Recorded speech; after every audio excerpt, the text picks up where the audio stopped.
Peace is the litmus test of correct Torah interpretation. It doesn't matter what anyone says, how convincing they sound, how entertaining they are, how deep it sounds to you, how rational it sounds to you. None of that matters. There's an internal logic to almost anything, you know? People that mutilate themselves to try to become a different sex, and the people who've mutilated themselves to try to look like cats and lizards and I don't know what, they have an internal logic to what they do also. You know, if you talk to them, they'll convince you that what they're doing is sort of rational. But they wind up being very unhappy and very sorry with what they did. The litmus test is whether or not you can make peace in your world. When you're living in a town that is being bombarded every single day, sometimes multiple times a day, and around you it still looks like this, like the day before the war started,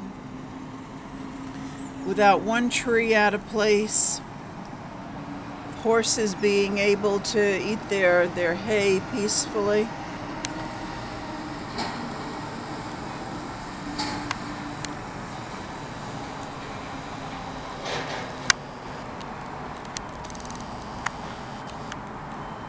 Get it in focus, there you go. When the horses around you are walking with that kind of serenity, you're learning Torah correctly.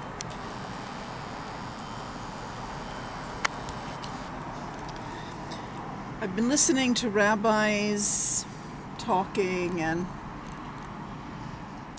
I've been listening to Karaim lately too.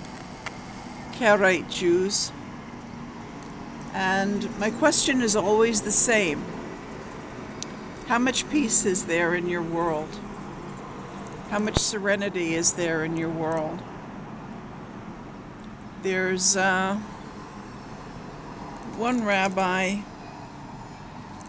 he's always wrestling with the Christians, made a video about demons. I didn't listen to it. I didn't have to. I know what the rabbis have to say about demons.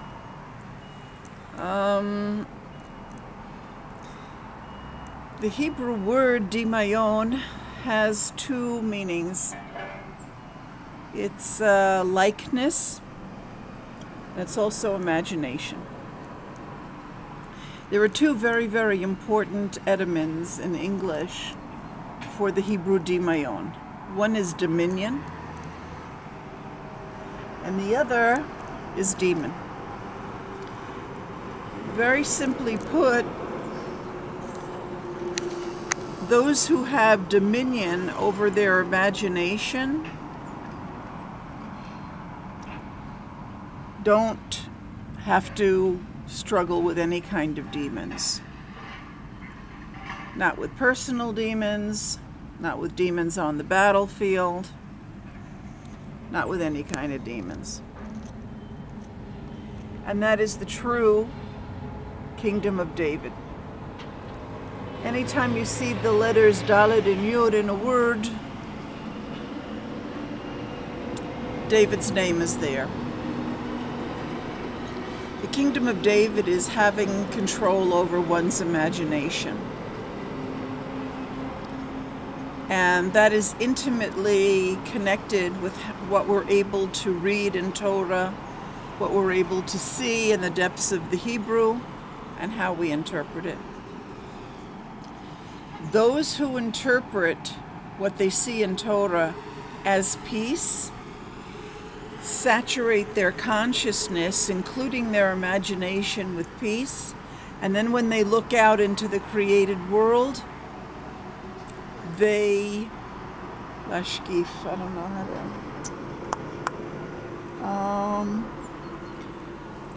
they put a peaceful light on the world. That's the litmus test. So the rabbis can talk all they want and look very convincing and put on a good show for you. Most of you go to YouTube not really to learn Torah, but to be entertained anyway. So if you find them entertaining, that's okay. But if you're wise, the question you should be asking them is, what does your world look like? Do you have internal peace? Do you have peace in your home? Do you have peace in your world? Are you able to create a reality like this in a town that's being constantly bombarded? Are you able to keep that at bay? And if the answer is no, you're talking to a phony baloney. My videos, and I think my page on Facebook is being heavily hidden because there are evidently interests that don't want peace being taught about how to make peace. But that doesn't matter because the message is going to get to who it needs to get to anyway. Yeah, so they can mill as much water as they like. Those who are ready for peace are going to have peace. And those who aren't, what can I tell you? Thank you for listening. Take a good look.